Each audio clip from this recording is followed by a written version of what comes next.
ಗೃಹಲಕ್ಷ್ಮಿ ಯೋಜನೆಯ 23ನೇ ಕಂತಿನ ಹಣಕ್ಕೆ ಭರ್ಜರಿ ಗುಡ್ ನ್ಯೂಸ್ ನೀಡಲಾಗಿದೆ. ಎಲ್ಲಾ ಮಹಿಳೆಯರ ಖಾತೆಗಳಿಗೆ 4,000 ರೂಪಾಯಿ ಹಣ ಜಮೆ ಆಗುವ ಬಗ್ಗೆ ಮತ್ತು ಇವತ್ತು ಕೊನೆಯ ದಿನಾಂಕವಾಗಿರುವ ಬಗ್ಗೆ ಮಾಹಿತಿ ನೀಡಿದ್ದಾರೆ. ಸರ್ಕಾರದಿಂದ ಸಿಎಂ ಸಿದ್ದರಾಮಯ್ಯನವರು ಎಲ್ಲಾ ಮಹಿಳೆಯರಿಗೆ ಉಚಿತ ಎಲೆಕ್ಟ್ರಿಕಲ್ ಸ್ಕೂಟಿಯನ್ನು ಕೊಡ್ತಾ ಇದ್ದಾರೆ. ಇದು ಕೇವಲ ಮಹಿಳೆಯರಿಗೆ ಮಾತ್ರ. ಇದನ್ನು ಪಡೆಯುವ ವಿಧಾನ ಮತ್ತು ಇದು ಸ್ವತಃ ಲಕ್ಷ್ಮೀ ಹೆಬ್ಬಾಳ್ಕರ್ ಮೇಡಂ ಅವರ ಕಡೆಯಿಂದ ಬಂದ ಅಪ್ಡೇಟ್ ಎಂದು ತಿಳಿಸಲಾಗಿದೆ. ವಿಡಿಯೋ ನೋಡುವವರು ಚಾನೆಲ್ ಅನ್ನು ಸಬ್ಸ್ಕ್ರೈಬ್ ಮಾಡುವಂತೆ ಮತ್ತು ವಿಡಿಯೋಗೆ ಲೈಕ್ ಮಾಡುವಂತೆ ವಿನಂತಿಸಲಾಗಿದೆ.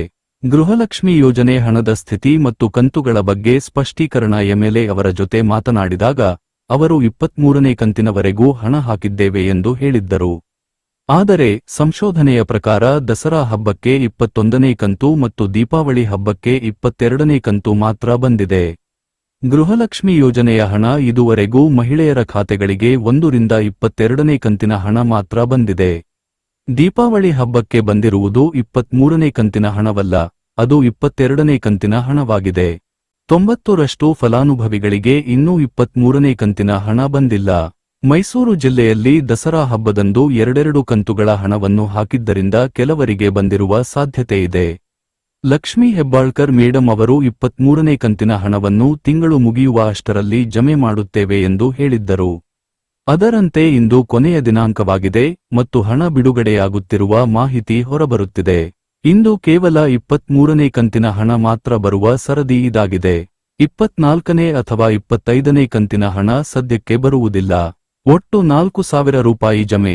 22ನೇ ಕಂತಿನ ಹಣ ತಪ್ಪಿಸಿಕೊಂಡ ಫಲಾನುಭವಿಗಳು 23ನೇ ಕಂತಿನ ಹಣದ ಜೊತೆಯಲ್ಲಿ ಆ ಒಂದು ಹಣವನ್ನು ಪಡೆಯಬಹುದು. ಹಾಗಾಗಿ ಒಟ್ಟು 4,000 ರೂಪಾಯಿ ಹಣ ಗೃಹಲಕ್ಷ್ಮಿಯರ ಬ್ಯಾಂಕ್ ಖಾತೆಗಳಿಗೆ ಜಮೆ ಆಗಲಿದೆ.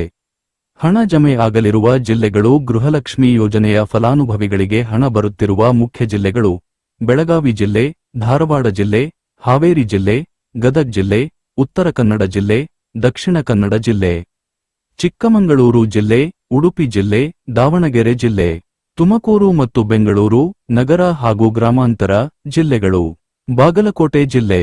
ಬೆಳಗಾವಿ ಜಿಲ್ಲೆಯಲ್ಲಿ ಹೆಚ್ಚು ತಾಲೂಕು ಇರುವುದರಿಂದ ತಾಲೂಕು ಮಟ್ಟದಲ್ಲಿ ಹಣ ಹಾಕುವುದರಿಂದ ಸ್ವಲ್ಪ ತಡವಾಗಬಹುದು ಎಂದು ತಿಳಿಸಲಾಗಿದೆ. ಧಾರವಾಡ, ಯಾದಗಿರಿ, ಗುಲ್ಬರ್ಗ ಈ ಜಿಲ್ಲೆಗಳಿಗೂ ಹಣ ಬರ್ತಾ ಇದೆ. ಹಣ ಬಿಡುಗಡೆ ಆಗಿ ಈ ವಾರದ ಒಳಗಾಗಿ ಖಾತೆಗಳಿಗೆ ಬರುವ ಸಾಧ್ಯತೆ ಹೆಚ್ಚಿದೆ. ಉಚಿತ ಸ್ಕೂಟಿ ಯೋಜನೆ ಮಾಹಿತಿ: ಸರ್ಕಾರದಿಂದ ಮಹಿಳೆಯರಿಗೆ ಉಚಿತವಾಗಿ ಸ್ಕೂಟಿ, ಎಲೆಕ್ಟ್ರಿಕಲ್ ನೀಡುವ ಯೋಜನೆ ಇದೆ.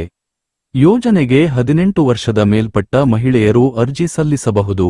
ಇದು ಕರ್ನಾಟಕ ಸರ್ಕಾರದಿಂದ ನೀಡುತ್ತಿರುವ ಜೆನ್ಯೂನ್ ಅಪ್ಡೇಟ್ ಆಗಿದೆ. ಅರ್ಜಿ ಸಲ್ಲಿಸುವ ವಿಧಾನದ ಕುರಿತು ಪ್ರತ್ಯೇಕ ಸಂಪೂರ್ಣವಾದ ವಿಡಿಯೋವನ್ನು ಚಾನೆಲ್ನಲ್ಲಿ ಅಪ್ಲೋಡ್ ಮಾಡಲಾಗಿದೆ. ಯಾಕೆಂದರೆ ಈ ವಿಡಿಯೋದಲ್ಲಿ ಹೇಳಿದರೆ ಉದ್ದವಾಗುತ್ತದೆ.